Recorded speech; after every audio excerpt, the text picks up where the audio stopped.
Ninth class की science में हम चैप्टर नंबर 4 कर रहे थे, जिसका नाम है परमाणु की संरचना।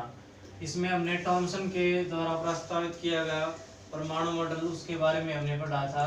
उसने बताया था कि जो परमाणु की संरचना होती है वो एक वाटरमेलन यानी तरबूज के जैसी होती है, जिसके अंदर जो इलेक्ट्रॉन है वो जैसे वाटरमेलन के अंदर बीज धसे होते हैं, तरबूज के अंदर जैसे बीज धसे होते हैं, उसी प्रकार से एक परमाणु के अंदर इलेक्ट्रॉन धसे होते हैं। और उसका जो बाहरी सरफेस होता है वो पॉजिटिवली चार्ज होता है, यानी कि उसके ऊपर धनात्मक चार्ज होता है।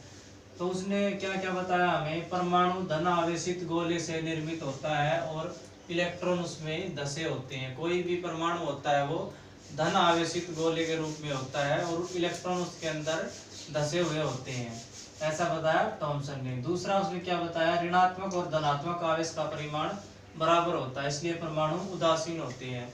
जो ऋणात्मक और धनात्मक आवेश होता है किसी परमाणु के अंदर, उनका परिमाण बराबर होता है, यानी कि वो आपस में बराबर होते हैं, उनकी वैल्यू है वो बराबर होती है, इसलिए परमाणु होता है वो उदासीन होता है। नेक्स्ट इसके बाद रदरफोर्ड आए। रदरफोर्ड ने एक परमाणु मॉडल दिया। उस परमाणु मॉडल के अनुसार उसने क्या बताया, उसने एक गोल्ड फॉइल यानी कि सोने की पन्नी ली और उसके ऊपर अल्फा कण की बम्बार्डमेंट की, उसके ऊपर अल्फा कण को यानी कि टकराया, कोलाइड करवाया उसको। तो उसने क्या रिजल्ट देखा, क्या रिजल्ट निकाला, जो अल्फा कण होते हैं उसके ऊपर धनात्मक आवेश होता है, और जो ये सोने की फॉइल ली थी इसने, इसके ऊपर इसने इसकी बम्बार्डमेंट की, तो उसने क्या पाया, अधिकांश अल्फा कण सोने की पन्नी से सीधे निकल गए। उसने देखा कि जो बहुत सारे अल्फा कण है वो इस सोने की पन्नी के द्वारा बिल्कुल सीधे निकल गए, इस टाइप से सीधे निकल गए। दूसरा उसने क्या देखा, कुछ अल्फा कण सोने की पन्नी द्वारा बहुत कम कोण से विक्षेपित हो गए। जैसे ये जो अल्फा कण थे बहुत ही स्मॉल एंगल के ऊपर ये विक्षेपित हो गए। दूसरा उसने क्या देखा, प्रत्येक 12,000 कणों में से एक कण लौटकर आ गया। जो 12,000 उसने अल्फा कण की बम्बार्डमेंट की थी, उनमें से केवल एक ही कण ऐसा था जो वापस लौटकर आया था, अपने उसी रास्ते से वापस लौटकर आया था। जैसे यहाँ ये टकराया और इसी रास्ते से ये वापस आ गया। तो उसने क्या देखा, क्या रिजल्ट निकाला, उसने परमाणु का एक नाभिकीय मॉडल उसने पेश किया।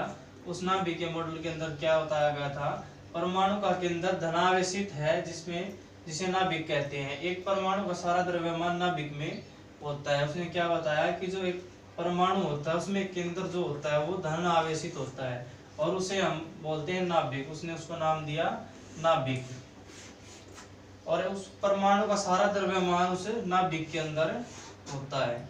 दूसरा उसने क्या बताया, इलेक्ट्रॉन नाभिक के चारों ओर एक निश्चित कक्षा में चक्कर लगाते हैं। जो इलेक्ट्रॉन है परमाणु के अंदर वो निश्चित कक्षा के अंदर चक्कर लगाते हैं उसके चारों ओर, नाभिक के चारों ओर। नाभिक का आकार परमाणु के आकार से बहुत छोटा होता है। जो नाभिक होता है वो परमाणु की अपेक्षा बहुत ही कम साइज का होता है, छोटे साइज का होता है। कुछ इस टाइप का परमाणु मॉडल उसने पेश किया था। जैसे ये हो गया हमारे पास नाभिक किसी भी परमाणु का, और जो इलेक्ट्रॉन है उसके चारों ओर निश्चित कक्षा के अंदर चक्कर लगा रहे हैं। तो ये सब बताया हमें रदरफोर्ड ने, और इसको नाम दिया गया रदरफोर्ड का परमाणु मॉडल।